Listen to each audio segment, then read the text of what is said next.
Olha eu aqui de novo com vocês. Tiago deve estar neste momento navegando pelo Caribe, no cruzeiro, curtindo um pouquinho mais as suas férias junto com a Nath, se motivando para voltar com tudo. E assim a gente espera que ele possa curtir demais, né, esse tempo de férias. Na semana passada a gente falou um pouquinho sobre como se alegrar em situações difíceis e durante a semana eu ouvi alguns testemunhos de pessoas que passaram por momentos difíceis, conseguiram se alegrar e estão levando a sua vida debaixo da presença de Deus, conseguindo superar os seus momentos complicados, e isso foi muito bom ouvir também alguns testemunhos durante a semana. Hoje nós vamos continuar essa série Contraste e vamos nos basear numa das passagens mais conhecidas do Novo Testamento, que está lá em Mateus capítulo 5, 6 e 7, em Lucas capítulo 6, que vai falar sobre o Sermão do Monte, ou o Sermão da Montanha. Esse sermão, ele traz a essência do ensino de Jesus, traz o alto padrão da ética cristã e dos valores fundamentais que se esperam de um cristão, que se espera de alguém que se relaciona com Jesus. Assim como John Stott diz, ele fala que o Sermão do Monte é o esboço mais completo em todo o Novo Testamento da contracultura cristã.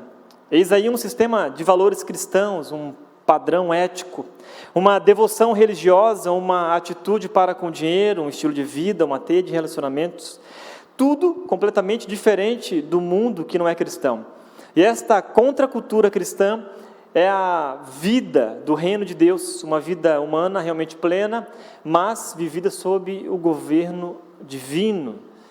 E este é o resumo. Jesus pregou este sermão no início do seu ministério, logo após o seu batismo na tentação. O Sermão do Monte descreve o comportamento que Jesus espera que cada um de nós tenha. Ele traz ali um admirável ensino sobre caráter, sobre influência, sobre justiça, sobre piedade, ambição, relacionamentos um para com os outros, relacionamentos nosso para com Deus. Enfim, fala do modo de viver totalmente diferente e que contrasta com o mundo onde a gente vive. Tanto Mateus como Lucas, eles nos informam que Jesus proferiu esse sermão para os seus discípulos. Ele tirou os discípulos do meio da multidão, levou para um monte e ali ele aplica, e compartilha esse grande sermão para ensinar os seus discípulos com mais intensidade, para ensinar os seus discípulos com mais intimidade. E é nesse contexto, após Jesus falar sobre as bem-aventuranças, que a gente aprende profundas lições e práticas em como ser o contraste neste mundo. Quero te convidar a abrir a Bíblia, então, em Mateus capítulo 5, por favor. Vou te convidar a abrir, vou projetar aqui também, mas eu quero que você tenha essa habilidade aí de você encontrar na tua Bíblia, Mateus capítulo 5, versículo 14 até o 16, são os textos chaves que nós vamos ler nessa noite. Se você tem aí teu smartphone, você pode salvar, o texto, pode copiar, depois compartilha lá na rede social também, que você hoje ouviu a palavra de Deus. Se você trouxe a Bíblia de papel, que eu estou vendo alguns aqui com a Bíblia de papel, você pode escrever. Tem gente que acha que é pecado, você fazer anotação na Bíblia. Não, tá, gente? Pode ficar à vontade, a Bíblia é tua. Pecado é não ler a Bíblia, Você, não posso nem encostar nela, pastor. Não, encoste, quanto mais velha, melhor. Mateus 5, versículo 14 ao 16. Vocês são a luz do mundo. Não se pode esconder uma cidade construída sobre o monte, e também ninguém acende uma candeia e a coloca debaixo de uma vasilha. Ao contrário, coloca no lugar apropriado. E assim ilumina a todos que estão na casa. Assim brilha a luz de vocês diante dos homens, para que vejam as suas boas obras e glorifiquem ao Pai de vocês que está nos céus. Deixa eu orar contigo. Senhor, muito obrigado pela Tua palavra, muito obrigado por tudo que já aconteceu aqui nessa noite. O Senhor já nos ensinou muito, Deus, através das canções, e que agora o Senhor continue falando com a gente através da Tua palavra, Deus, que fala conosco todos os dias, ó Deus, através das Tuas Escrituras, e que ela possa realmente falar aos nossos corações e à nossa mente, ó Deus. Assim nós oramos em nome de Jesus, amém. Gente, no tempo de Jesus usavam-se velas ou lamparinas, ou como diz o texto aqui, candeias, que é uma espécie de vaso de barro, e ali era colocado óleo ou cera. Eles usavam esse tipo de vaso, né, acendendo essas candeias, e colocavam no alto de uma parede. Era muito precário, não é como hoje, né, na eletricidade. Eles colocavam no lugar mais alto para que pudesse então iluminar todo o resto, né, todo o ambiente. E Jesus usa esse exemplo para que os discípulos pudessem entender o que ele queria que os discípulos agora, nesse momento ali na intimidade, pudessem compreender. E assim também ele usa a cidade sobre o monte e a candeia. Então, para vocês entenderem um pouquinho disso, Jesus ele sempre fala a cultura, ele sempre fala de uma maneira muito clara, muito simples, para que a gente possa entender e colocar isso em prática. O que Jesus estava fazendo agora aqui era, após citar as bem-aventuranças, era o seguinte: vocês acabaram de ouvir o que eu penso sobre como o cristão deve ser. Jesus falando para os discípulos. Como deve ser o seu caráter, como deve ser a sua postura, como deve ser a sua ética. Agora eu quero que vocês entendam como deve manifestar esta nova natureza. Como vocês devem viver o novo. Então não basta vocês entenderem quais são as características de um cristão, qual é a ética do cristão, mas agora é colocar essa ética em prática. Porque não adianta você saber de tudo isso e não colocar em prática. Por isso que Jesus então convoca isso e fala isso para os discípulos. E como ser luz nesse mundo de trevas, e como ser o contraste neste mundo perdido. No livro do Louco Amor, do Francis Chan, ele levanta algumas perguntas sobre o modo que nós estamos vivendo a nossa vida. Ele diz o seguinte: será que o seu relacionamento com Deus mudou mesmo a sua maneira de viver? Será que você mudou sua maneira de viver após ter um relacionamento com Deus? Você consegue perceber evidências do reino de Deus em sua vida? E a terceira pergunta que ele faz é: ou está sufocando este reino aos poucos, ao desperdiçar muito tempo, energia, dinheiro, pensamentos em coisas deste mundo? Quando eu li essas perguntas, de fato me fez refletir de verdade em avaliar o meu modo de viver. Como que está o nosso modo de viver? Porque o que Jesus está falando aqui é para os seus discípulos, e eu entendo que a grande maioria aqui já são discípulos de Jesus. A nossa missão é essa: fazer com que você cresça em relacionamento crescente com Jesus, você tenha entendido da palavra. Mas agora a gente faz uma reflexão em cima dessas perguntas. Como está a sua maneira de viver? Focando aqui em Jesus, no Sermão do Monte, e que agora ele nos motiva a executar, de maneira prática no nosso dia a dia. Como ser um contraste neste mundo de trevas? Em primeiro lugar, anota aí, assuma a sua identidade. O texto diz: vocês são luz do mundo. Não se pode esconder uma cidade construída sobre um monte. Jesus continua usando aqui o exemplo, e a forma para que os discípulos pudessem entender, e essa é uma realidade que não se pode contestar. Assim como uma cidade está sobre uma montanha, não tem como não ser vista. Você consegue enxergar. Se você já foi numa cidade que tem muito morro, você consegue ver. Você consegue enxergar aquele prédio no alto, de uma montanha. No meio de uma cidade como Indaiatuba, que não tem muitos prédios, você consegue até identificar: aquele lá é meu prédio, eu moro naquele apartamento. Você consegue ver porque está no alto. É impossível não enxergar. Ele usa esse exemplo para dizer que se nós somos cristãos, as pessoas verão. Se não estão vendo é porque não somos, alguma coisa está errada. Alguma coisa aí está complicada no meio do caminho. E Jesus, aqui ele está afirmando que os seus discípulos são. Ele não deixa a questão aberta, ele não trata de achismos, ele não fica em cima do muro. Ele diz, ele afirma, ele fala: vocês são a luz do mundo. Com muita clareza. Vocês são a luz do mundo.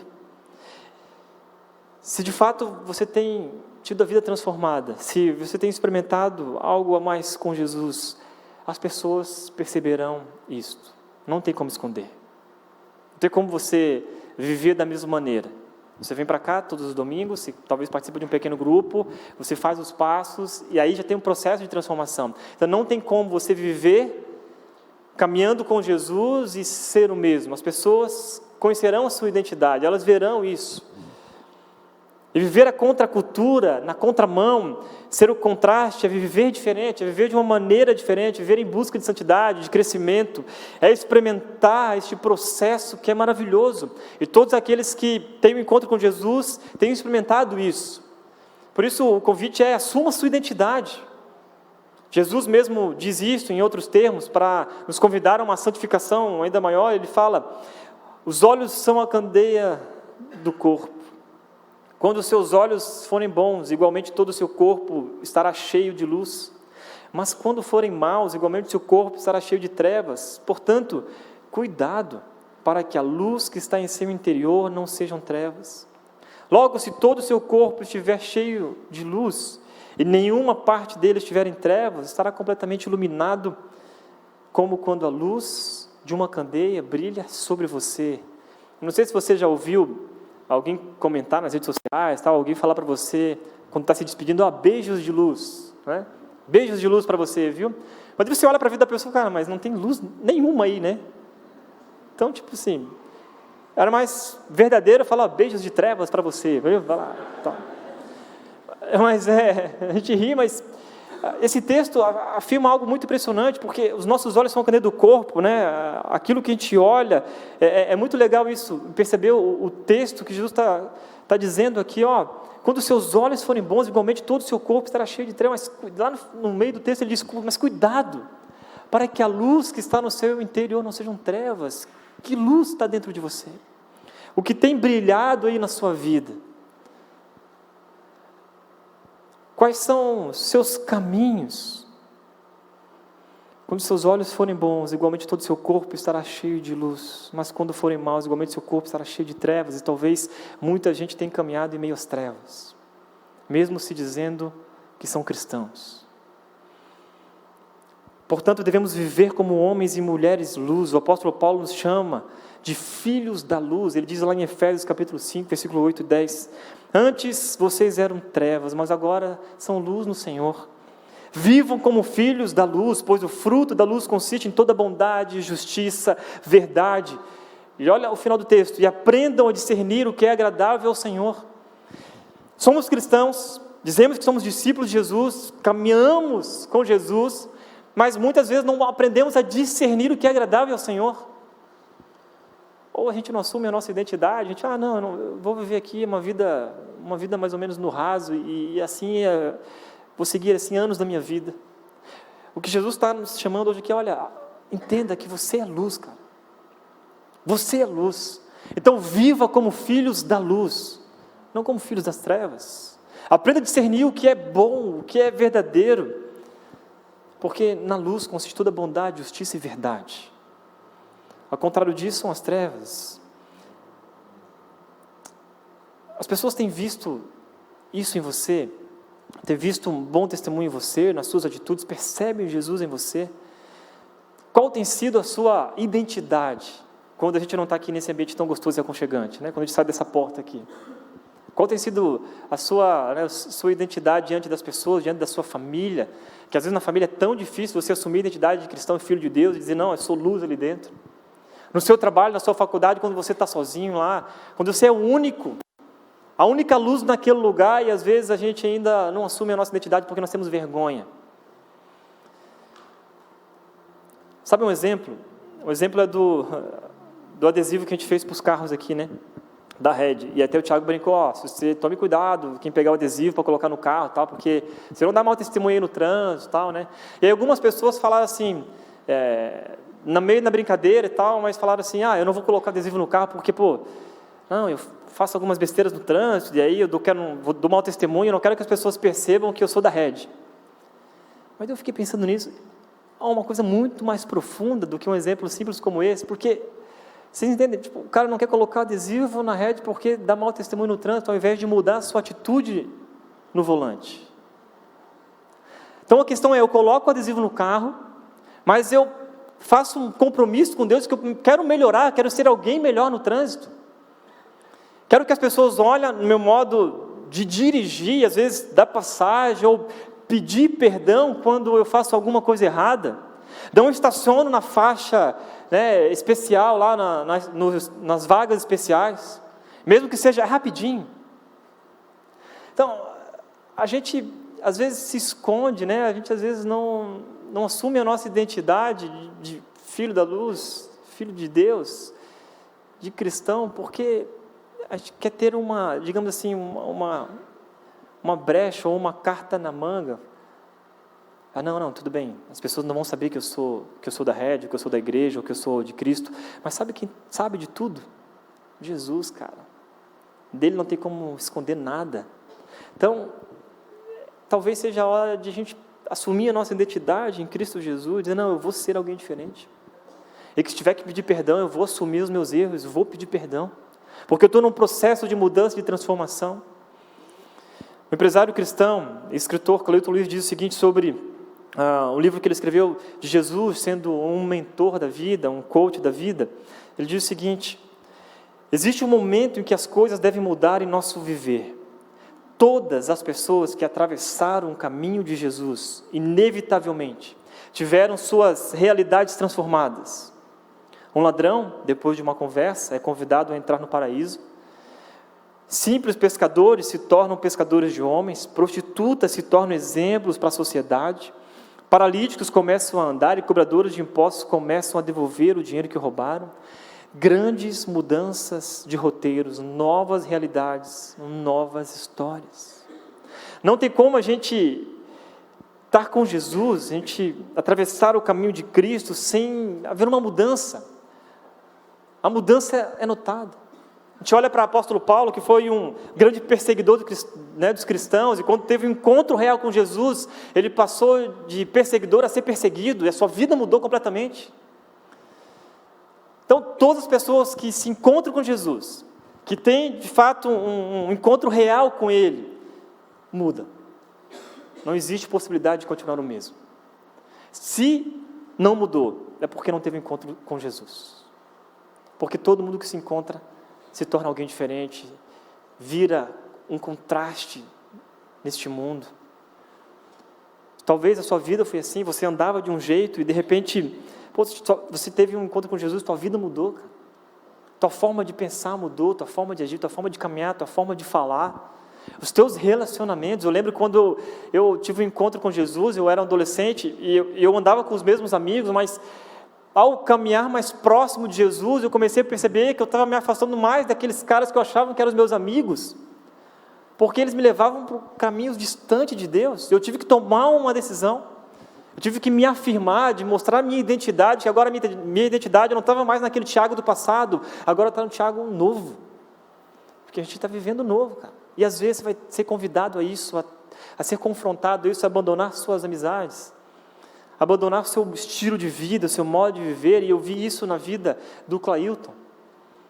É o relato de alguém que foi transformado por Jesus, que mudou a sua casa, mudou a vida da sua esposa, dos seus filhos, com o seu exemplo, dos seus irmãos, ao ponto de um dos irmãos olharem para ele e perceberem que ele era tão parecido com Jesus e se motivou, se entregou totalmente ao ministério, virando um pastor. E esse cara sou eu. Esse cara sou eu. Né? Esse cara sou esse que é meu irmão mais velho, tá, gente? De sangue mesmo. E a única oração que eu faço nisso tudo é que Deus não me deixe careca como ele quando eu estiver mais velho assim. Brincadeira. Não, mas é verdade. Não é brincadeira. Ele foi um grande exemplo para a minha vida. Né? Um exemplo de um verdadeiro cristão. E você sabe que como é difícil ser um exemplo cristão dentro de casa. Principalmente com os irmãos. Minha mãe teve 7 filhos homens. Então, gente, eu sobrevivi. Né? E ele conseguiu mostrar o brilho de Jesus, cara, através do seu exemplo, do seu testemunho. Eu nunca vi, eu estava tentando lembrar alguma vez que o meu irmão teve a sua fé abalada. Eu nunca vi o meu irmão blasfemando contra Deus e reclamando da sua vida, dizendo que, Deus isso. Não, nunca vi. Eu nunca vi o meu irmão, sabe, falando assim, não quero mais ir à igreja porque eu estou cansado da igreja. Não quero mais ir à igreja porque lá só tem hipócrita. Não, eu nunca vi. Eu sempre vi meu irmão orando e colocando a sua vida debaixo da vontade de Deus. Isso serviu como um grande exemplo para a minha vida e serve até hoje. Porque ele aprendeu que ele é luz neste mundo de trevas. Ele aprendeu a ser luz dentro da sua casa. Falhou um monte, ainda falha, comete erros, pecados, mas eu sempre ouvi reconhecer, olha, me perdoa, desculpa, cara, eu fui injusto com você. Eu fui injusto. E às vezes falta isso, a gente assumir a nossa identidade, entender que de fato o mundo precisa da sua luz. E Deus tem te dado essa oportunidade. Assuma a sua identidade, Jesus. Acredite e aceite isso. É uma responsabilidade, é uma grande responsabilidade. Porque as pessoas saberão que você é de Jesus, elas vão cobrar mais de você. Em segundo lugar, não se esconda. E também ninguém acende uma candeia e a coloca debaixo de uma vasilha. Ao contrário, coloca no lugar apropriado. E assim ilumina a todos que estão na casa. Quando você quer iluminar algo no escuro, você não pega uma lanterna, sei lá, e coloca aqui na mão, assim, esconde ela numa panela, numa vasilha. Para quem é aqui de Indaiatuba sabe que aqui tem muito pico de energia, então possivelmente você já experimentou estar no escuro na sua casa. Não é mesmo? Tem uma velinha lá sempre de backup. Né? Você acende a vela e você coloca a tua vela debaixo de uma vasilha. Não, você coloca no lugar apropriado, para que a tua casa fique iluminada. E tem gente que aproveita até esses grandes momentos de apagão em Indaiatuba para fazer aquele jantar à luz de velas, para falar, amor, preparei para você com muito carinho e tal. Né? Mas é isso que Jesus está dizendo aqui para a gente. A gente coloca a luz para iluminar tudo que está em sua volta e você poder enxergar.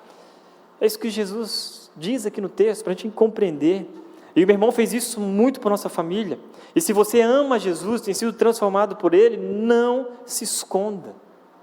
Se exponha um pouco mais, de tal forma que as pessoas saibam quem você é diante de Jesus. A gente às vezes age de uma maneira muito, muito secreta.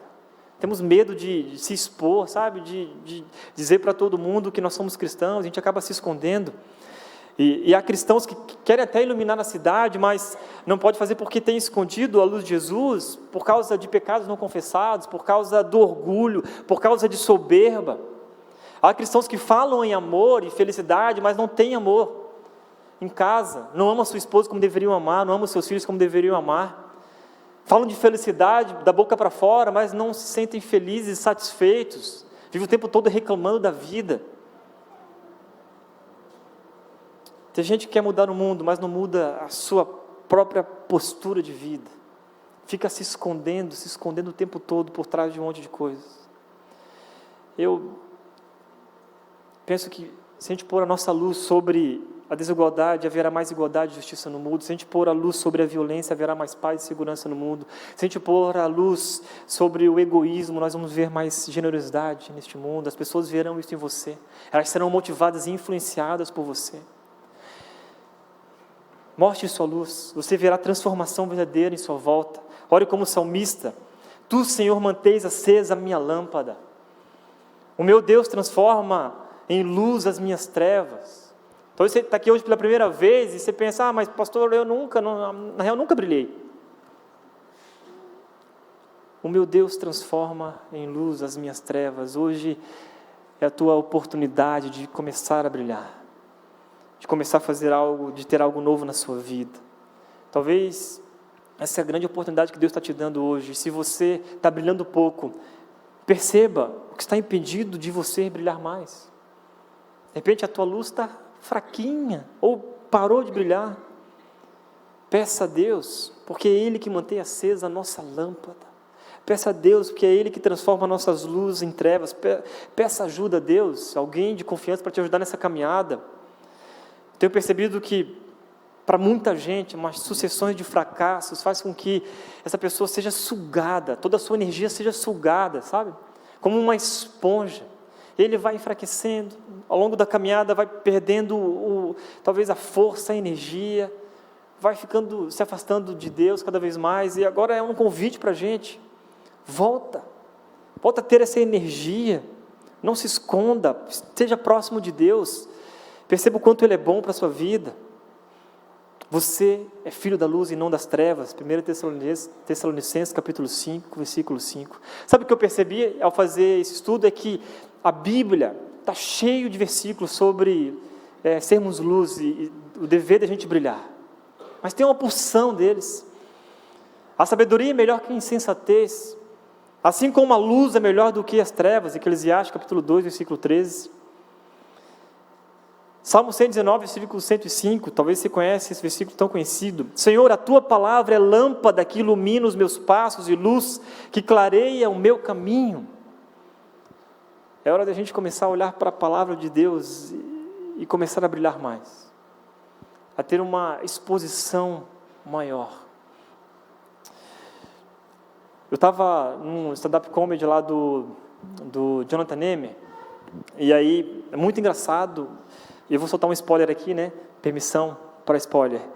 E no final, que eu achei mais legal de tudo, assim, é que ele fala o seguinte, ele fala, olha, você veio para cá para ouvir um show de humor, mas eu quero te dizer o seguinte, que nada disso aqui valeu se você não sair daqui com o que eu vou dizer agora. Que o que muda a nossa história, o que mudou a minha vida, tudo que eu sou e tudo que eu faço, tem a ver com Jesus Cristo. E aí ele até brinca, talvez você fugiu da igreja, veio para um show de comédia, e agora você está ouvindo uma pregação. Sim, você está ouvindo uma pregação. Ele decidiu se expor.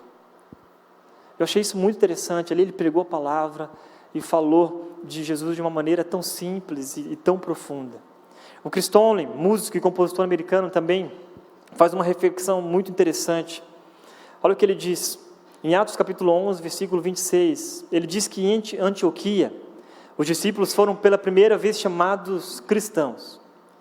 O que eu considero mais interessante é a simples ideia de que não foram os cristãos que inventaram esse nome para si.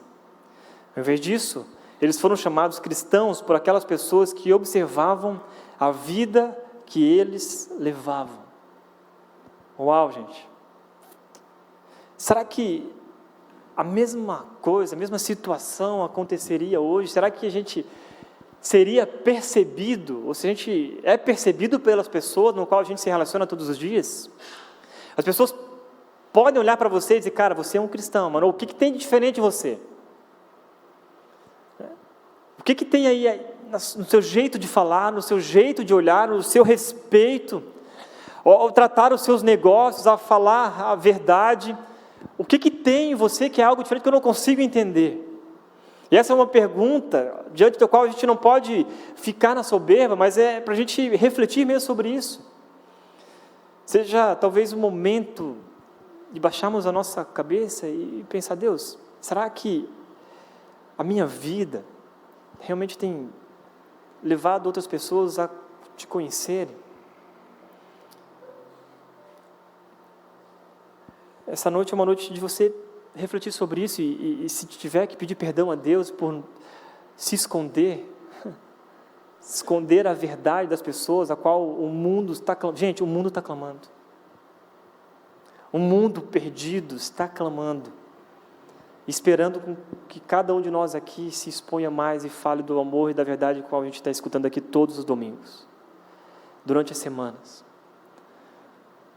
O mundo está clamando de verdade, por alguém que se expõe e que brilhe em meio às trevas, que saia desse lugar aqui, desse conforto, porque o objetivo de vocês virem para cá é vocês serem cheios de Deus, para saírem por essas portas e proclamarem de uma maneira firme, forte, sobrenatural o Evangelho e dizer para todo mundo, olha, eu quero te dizer quem eu sou, cara, e não se esconder.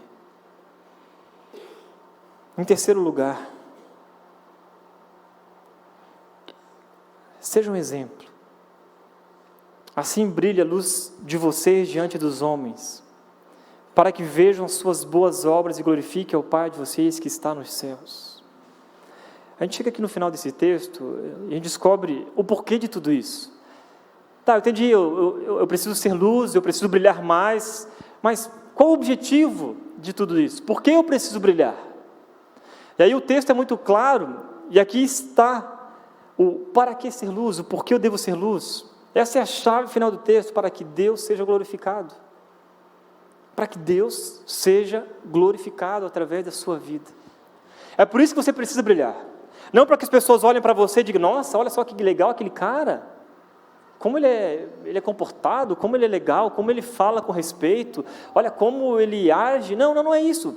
O objetivo final de tudo isso é para que Deus seja glorificado através da sua vida. E surge uma pergunta no meio disso tudo. Para onde a nossa luz, se de fato nós estamos brilhando a luz de Jesus, tem levado o mundo? Eu li uma reportagem de um jornalista britânico, que ele se dizia ateu na época, e morou na África parte da sua vida, durante 45 anos da sua vida ele morou na África. E ele escreveu algo impressionante, seu artigo após voltar. Eu estou convencido da enorme contribuição que o evangelismo cristão tem na África, nitidamente distinta daquela proporcionada pelas ONGs seculares, pelos projetos governamentais, pelos demais esforços. Isto apenas não é o suficiente. Educação e treinamento apenas não são suficientes. Na África, o cristianismo transforma o coração das pessoas. Ele traz mudança espiritual, o renascimento real, a mudança é para melhor. Eu tomo esse depoimento como um desafio. Jesus afirma que nós somos luz do mundo. E se ela se apagar, quem iluminará este mundo? E é muito interessante isso que ele está dizendo. Ele está dizendo o seguinte: olha, não adianta ter estrutura, não adianta abrir novas ONGs, não adianta mudar de presidente, não adianta construir isso ou aquilo, se de fato as pessoas não tiverem um encontro real com Jesus. Se elas não tiverem uma espiritualidade verdadeira, se elas não estiverem caminhando com Cristo, porque só de fato isso é que muda a história das pessoas.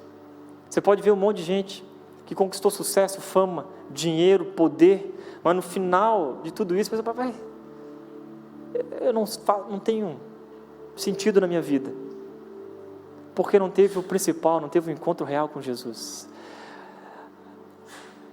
O nosso grande objetivo de brilhar neste mundo é para que as pessoas entendam que Jesus é o objetivo final de tudo isso. Devemos ser um exemplo para este mundo perdido. Não podemos esconder a nossa luz, não podemos apagar o nosso farol. Devemos brilhar diante dos homens ao ponto de verem as obras que estão sendo manifestadas em nós, através de nós, para que eles possam glorificar a Deus que está nos céus. Uau, que privilégio que nós temos, queridos.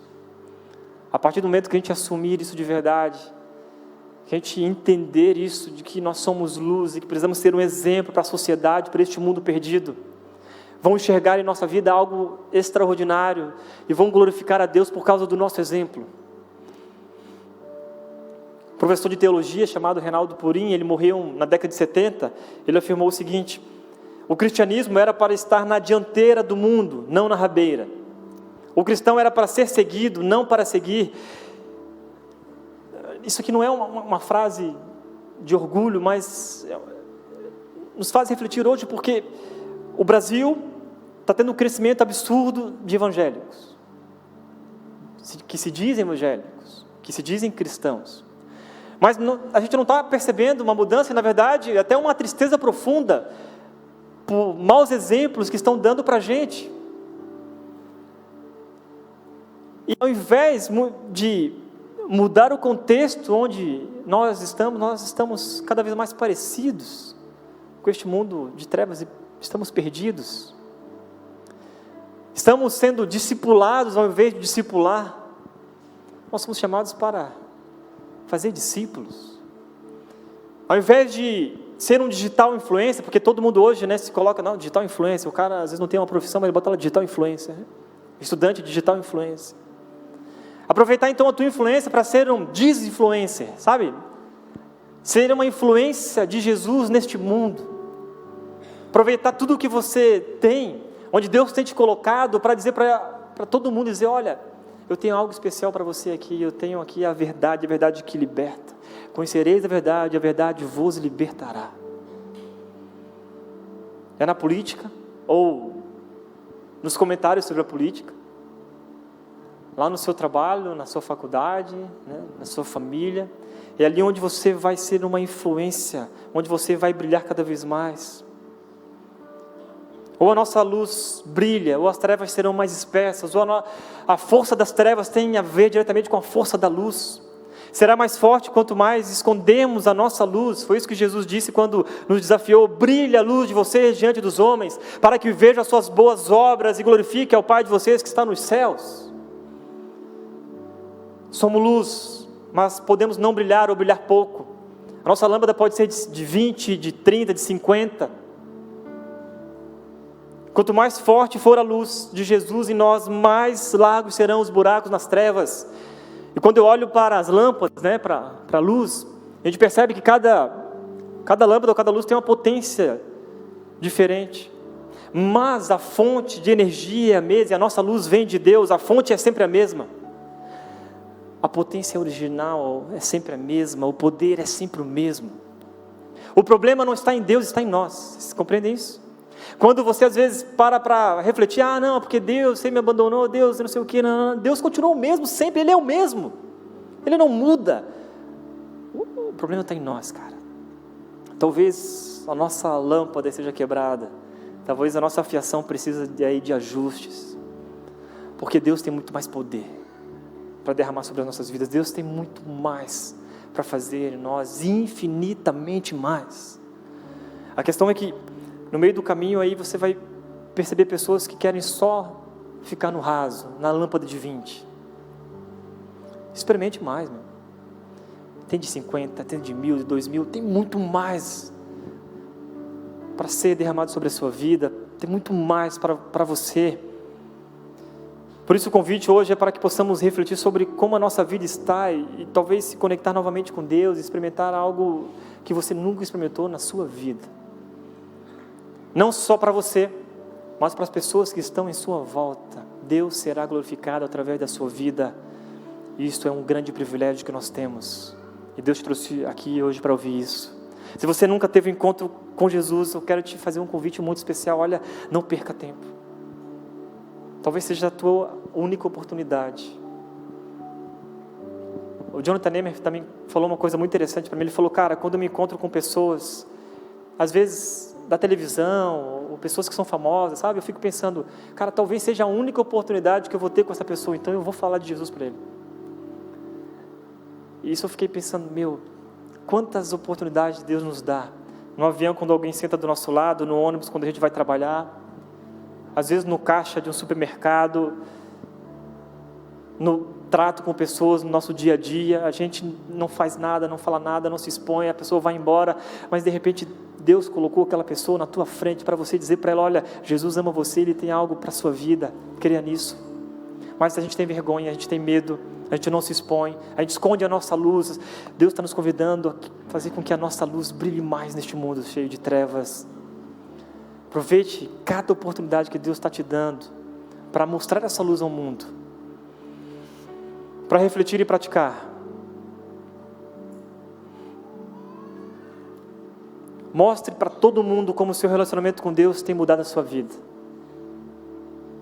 Isso mostre para todo mundo, cara. Não tenha vergonha. Quando você for comentar alguma coisa nas redes sociais, pense 2 vezes. Será que isso vai fazer com que a luz de Jesus brilhe na vida das pessoas? Ou será que isso vai afastar cada vez mais as pessoas de Jesus? Se a gente parar para pensar um pouquinho, a gente se torna talvez mais inteligente nesse sentido, de como que nós estamos proclamando, né, Jesus através das nossas ferramentas hoje em dia, que são as redes sociais, que são tão poderosas. Seja luz neste mundo de trevas, um mundo que clama. Então, se deixe ser usado por Deus. E em terceiro, seja um exemplo, influencie, se destaque e brilhe a luz de Jesus. Seja o melhor. Seja o melhor no seu trabalho, seja o melhor lá na sua faculdade, seja o melhor. Faça tudo com excelência. Não faça, sabe, isso aqui tá bom. Faça com o seu chefe vendo, faça com o seu chefe não vendo nada.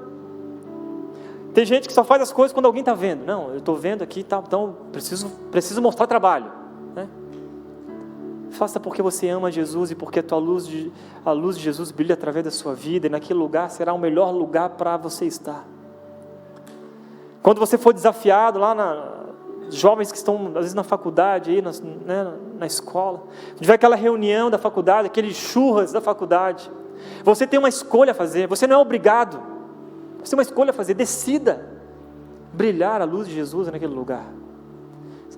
Eu fico me questionando quando, num grupo de pessoas, alguns ali se dizem cristãos, e os outros não, e eu olho para aquele grupo e falo assim, tudo da mesma coisa mesmo, tudo o mesmo pacote, porque a gente tem vergonha de ser diferente, Mas como é bonito quando alguém chega numa roda que está contando piada suja, não sei o quê, falando pornografia, falando mal dos outros, não sei o quê, e aquela pessoa chega na roda e o assunto muda. Sabe por que o assunto está mudando? Porque aquela pessoa está brilhando a luz de Jesus. E a gente não tem que ficar constrangido porque o assunto mudou. Nós temos que dizer, glória a Deus. Obrigado por me respeitar, porque, cara, eu não compartilho disso, não. Eu ando com você, até estou junto aí. Estou nesse mundo porque eu não posso me isolar que nem os monges faziam, né? Isso é coisa de monge. Mas o que Jesus está nos chamando é para brilhar no meio das trevas. Não é para se isolar. Para brilhar. Quero orar pela sua vida nesse momento. Feche seus olhos. Vou te dar aí alguns segundos para você pensar um pouquinho.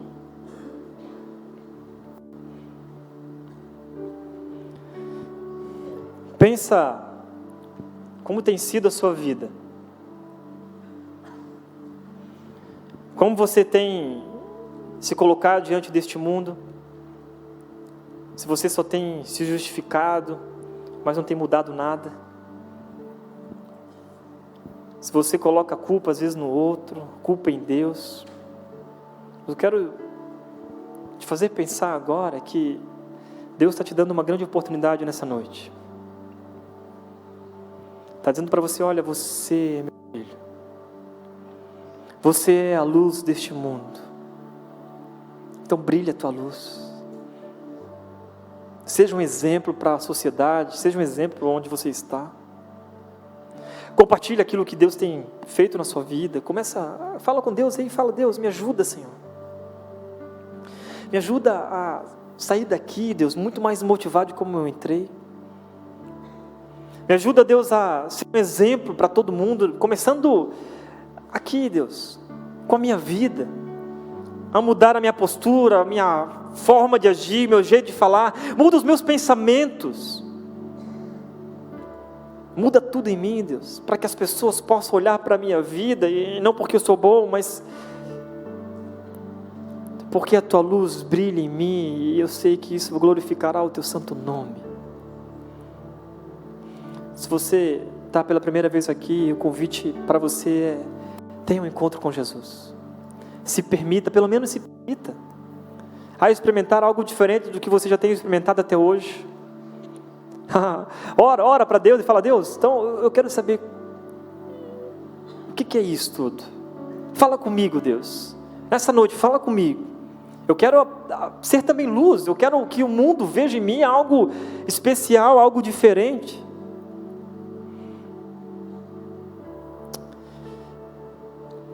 Senhor Jesus, muito obrigado por essa noite. Muito obrigado porque o Senhor tem falado aos nossos corações, tem usado a Tua palavra, Deus. Muito obrigado porque o Senhor trouxe toda essa galera aqui, Deus, para ouvir isso, ouvir essa exortação, Pai. Em nome de Jesus, ó Deus, muito obrigado pelo Teu perdão, porque Deus, a gente pode se colocar diante do Senhor, Deus, e clamar e pedir perdão a Ti, Deus, dos nossos pecados.